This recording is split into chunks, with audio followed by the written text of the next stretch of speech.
진비6점 자발적 나눔의 풍요로움. 사도들은 기적의 표적뿐만 아니라 이런 영적인 풍요로움을 얻게 되었다는 것입니다. 더 나아가 성령의 나눔의 역사가 일어났다는 것입니다. 앞에서도 말씀을 몇 차례 드린 것처럼 자기의 것을 자기 것이라고 주장하는 이가 하나도 없이 자기가 가지고 있는 모든 남는 것들을 서로 필요에 따라서 나누어 주었습니다. 그러자 더 큰 능력을 힘입어서 예수 그리스도의 부활을 증언했고 더 많은 은혜의 역사가 제자들과 사도들과 초대 교회의 공동체 속에 이루어졌습니다. 급기야는 자기가 가지고 있는 재산을 팔아서 복음을 증거하는 헌금으로 쓰게 하는 놀라운 역사까지 동반하게 됩니다.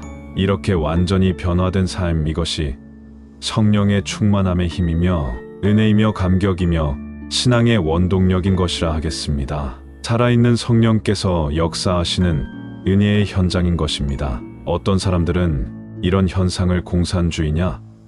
그렇게 표현하는 경우도 있는데 정말로 큰 오해인 거라 하겠습니다. 공산주의라는 건 강제로 뺏는 것이고 성령 받은 은혜의 사람들은 자발적으로 필요 없는 건 남은 것을 나눠주는 것입니다. 자발적으로 나눠주는 것과 강제로 뺏어서 분배하는 것과는 본질적으로 다른 문제인 것입니다. 자발적 나눔이란 것이 얼마나 아름다운 삶인가를 적어도 초대 교회에 은혜 받은 사람들의 모습 속에는 발견할 수 있습니다.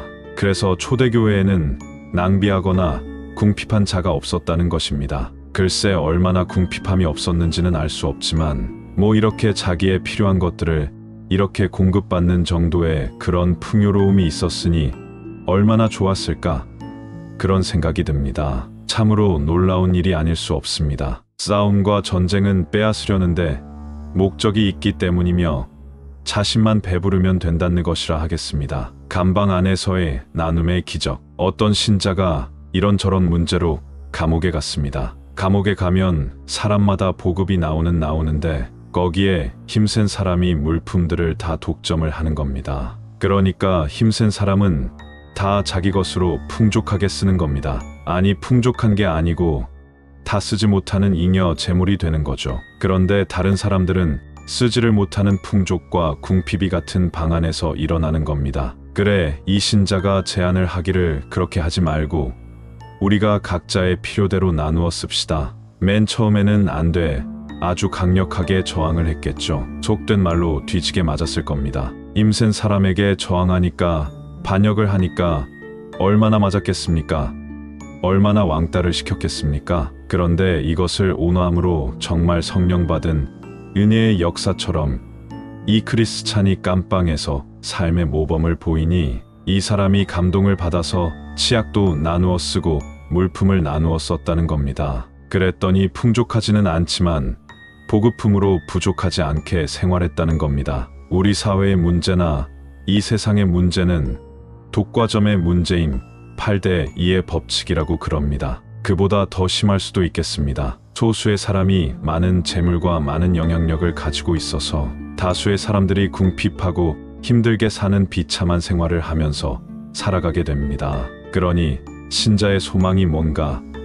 이것을 강제적으로 공산주의 개념으로 하는 게 아니라 성령의 은혜를 받고 예수 그리스도께서 주시는 생명의 은혜인 구속에 은혜 거저 주시는 은혜에 그 놀라운 은혜를 깨달은 사람이 마음이 변화되어져서 자기의 것을 자기 것이라 하지 않고 하나님으로부터 받은 은혜의 산물이다. 남는 것은 다른 사람들의 필요에 따라 은혜를 베풀 수 있다는 위대한 공동체 의식이 본문에서 발견하게 됩니다. 이러한 초대 교회에 나타났던 은혜의 현장, 그것이 우리 교회에 우리 기독교인들의 삶의 모습 속에 드러나야 한다는 것입니다. 그런데 같은 성경을 읽고 있음에도 불구하고 이런 일이 이루어지지 않습니다. 가슴 아픈 일이 아닐 수 없습니다. 지금 한국 교회에 일어나는 여러 이슈의 문제들을 보면 이런 귀한 영적인 원리를 이해하지 못하거나 알면서도 모른 채 하거나